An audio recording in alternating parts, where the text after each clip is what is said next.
coming off of, 2 games this week.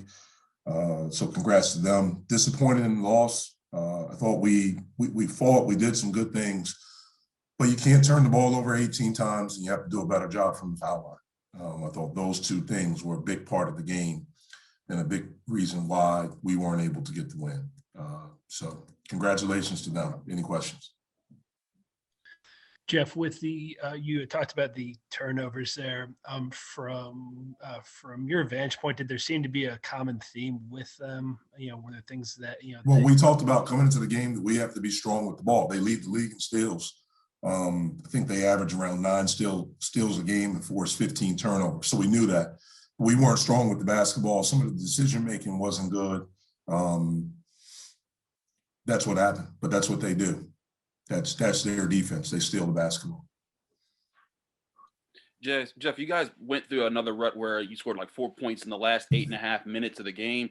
You guys have been trying to work your way out of those type of funks. What kind of changes do you need to see on the court so that you guys snap out of those quicker? We have to make shots. That's what we have to do. We have to make shots and we have to execute better. But it would help if we make some shots.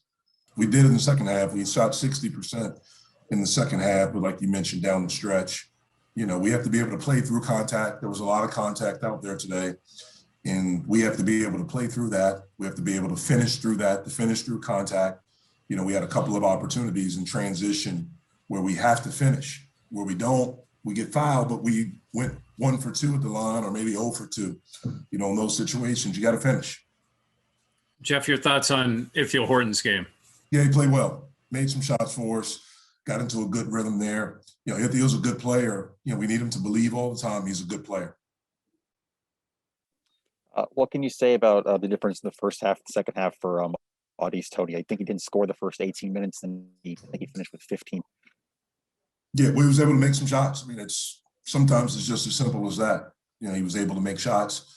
The ball went into the basket for him. I like the fact that he rebounded. He had 9 rebounds today.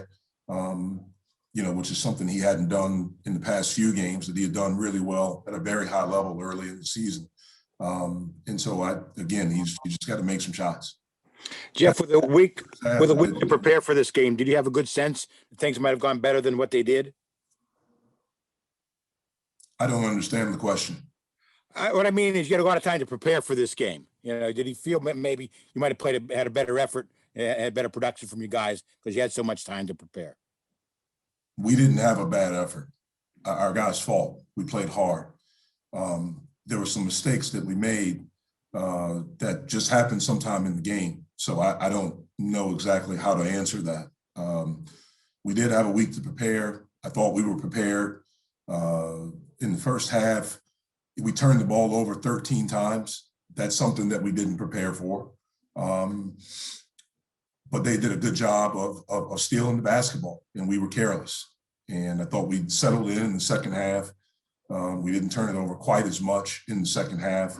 Would have liked to have gotten to the foul line a little bit more. We drove it, trying to draw some contact. But I guess they teach their guys greatly not to foul.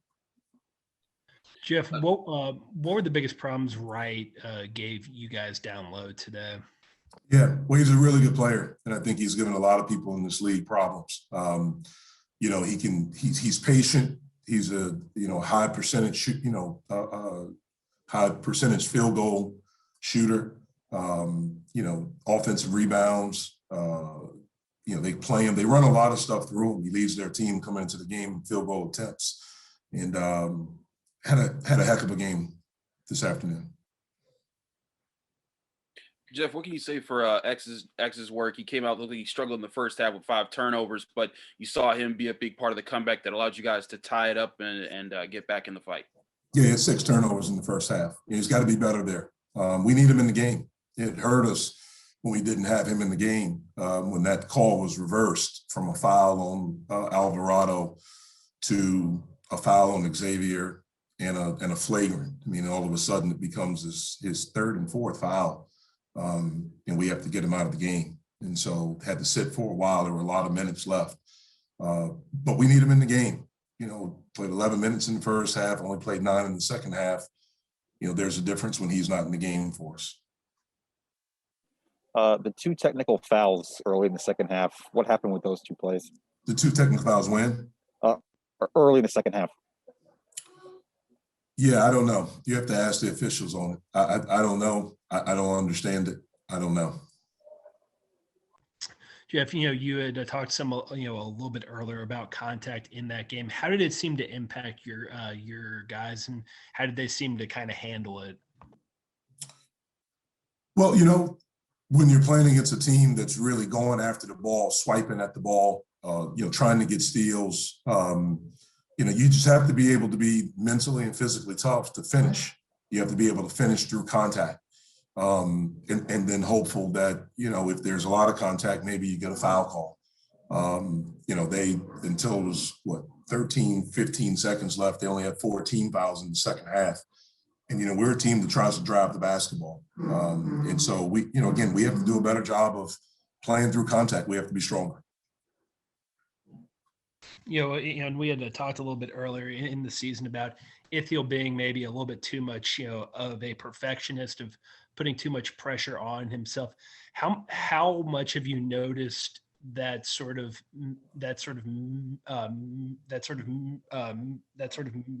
mental strain with him change? Does it seem like he's doing that less? And do you think that that's contributed some to his better play over the past 2 months? I think he set out a whole year and he switched levels, going from a mid-major to a high major. And so everything is different. I don't think people don't fully appreciate the impact that it has when you don't play and you're not in competition for a whole year. And so I think as the season's going on, I think you see him start to feel a little bit more comfortable, out there and more confident. And he's a good player, that's why we have him here. And we need him to be a good player throughout. Big picture now, quick turnaround for Wednesday and now 5 losses in a row. How do you take that second half effort and try to turn it around against NC State Wednesday? Yeah, I don't think we've had 5 losses in a row. We beat Virginia Tech a couple of games ago. But it is a quick turnaround. We have to be ready. NC State, I know it's going to be a hungry basketball team. They've dealt with some adversity. And so we have to be ready. We have to be ready to defend ball screens. They do that a lot. I saw the last game. They started 2 bigs, which means they probably do a really good job of pounding the glass. And we know they want to play at a fast tempo. And so, again, with us turning the basketball over before Wednesday, we have to really rectify that.